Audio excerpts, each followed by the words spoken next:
I had an interesting experience while attending grad school recently. The subject was ethical leadership, and the class was majority female at 63% women compared to 36% men. I never perceived ethics as a gendered issue, but I thought I would share this interesting lesson on ethical leadership, and the unexpected bonus lesson I learned about male and female nature.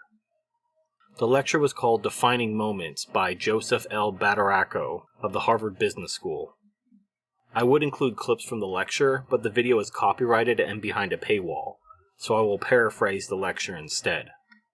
The lecture begins by separating the difference between choices between right and wrong and choices between right and right.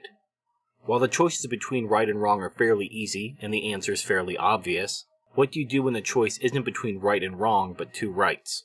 Because this was a lecture about business ethics, the example used was the following.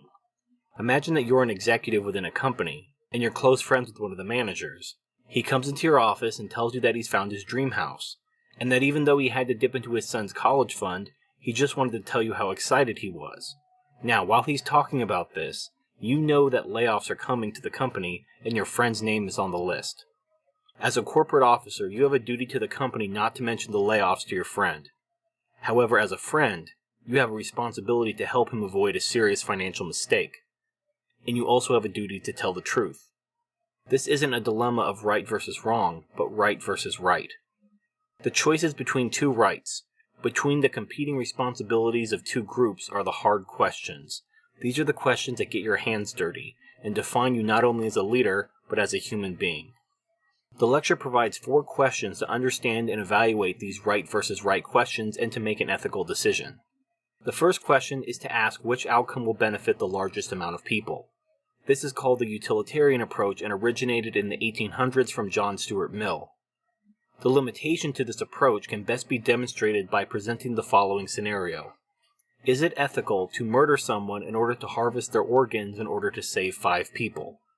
If you simply use the utilitarian approach, the answer would be yes, because 1 person dies in order to save the lives of 5. But that would be violating the rights of the person being murdered. The second question is whether or not the rights of the individuals or groups are being respected.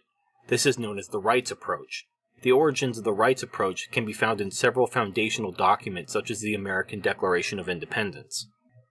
Now, if we've determined that the most people benefit from option A, and that nobody's rights are being violated, that seems like the obvious solution, but we still have 2 more questions. So let me explain the necessity of the latter 2 questions with a story taken from the lecture, which was itself taken from a book called The Magus, involving the mayor of an occupied Greek village during World War II. In this village, some children found a gun and killed some of the occupying soldiers, but they were not caught. The Nazis rounded up 100 or so women and children, picked 2 random children and declared that these random children were guilty of shooting the soldiers, and instructed the mayor to either kill these 2 innocent children, or he would instruct his soldiers to shoot into the crowd. Now, in this scenario, the utilitarian approach would lead you, if you were the mayor, to kill the 2 children in order to save the 100 women and children.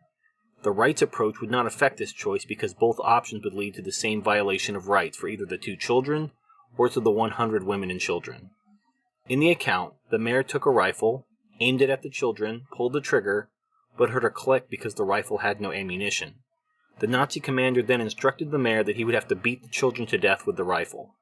This changed everything. Whereas the mayor would have been willing to painlessly shoot these innocent children in order to save 100 innocent lives, he was not willing to brutally beat these children to death. This line that the mayor could not bring himself to cross has been described more or less as sinking down to their level, becoming an animal, etc. So the third question is about character and goes back to Aristotle. Aristotle's answer to what was a quote-unquote good decision was a decision made by a person with a good character. The third question is about what I want to stand for. What will the decision say about me and my character? If history records this moment, what will people say about me? These are the moments that define a person long after they're gone.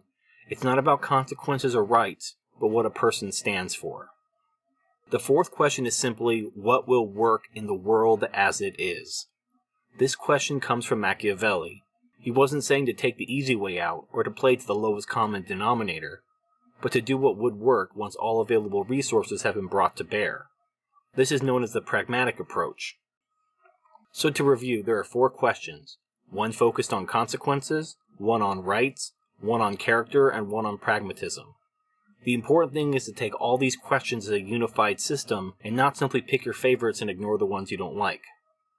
If you're too dedicated to the utilitarian approach and focus on consequences, you'll end up stomping all over people's rights.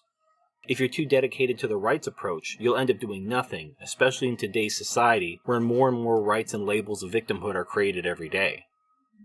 If you're too dedicated to your character over the consequences and the rights of others, you'll be seen as a selfish elitist. King Louis XVI wasn't beheaded during the French Revolution because of a lack of integrity. His example shows that ignoring consequences and the rights of others can have disastrous effects. If you're too dedicated to the pragmatic approach, you will easily be led to abandon any and all morals and ethics and go down the road of corruption and ruin. At the end of the lecture, Joseph L. Badaracco returns to the question of the executive and his friend buying the dream house. He states that what he and other industry leaders that he had talked to about this would do is to find a way to do the right thing by bending the rules a little. They wouldn't alert their friend about the layoffs directly, as that would violate their obligations to the company, but they would say something, perhaps disguising it a bit, while sending a clear message. This is where things got interesting for me personally during the class.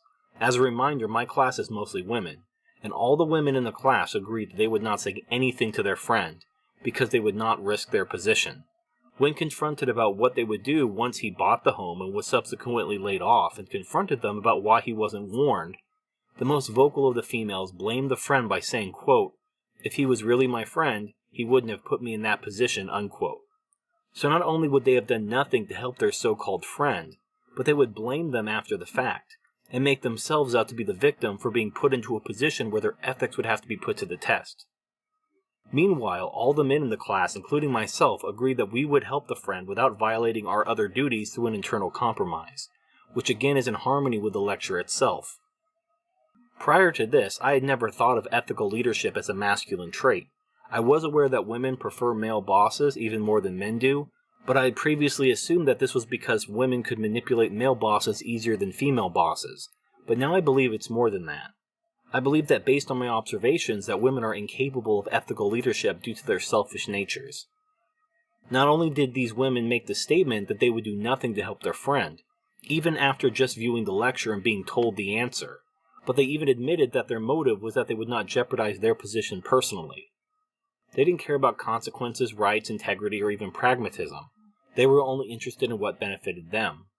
Even when they acted out of blatant self-interest, they would assert their own victimhood and blame the people they chose to do nothing to help.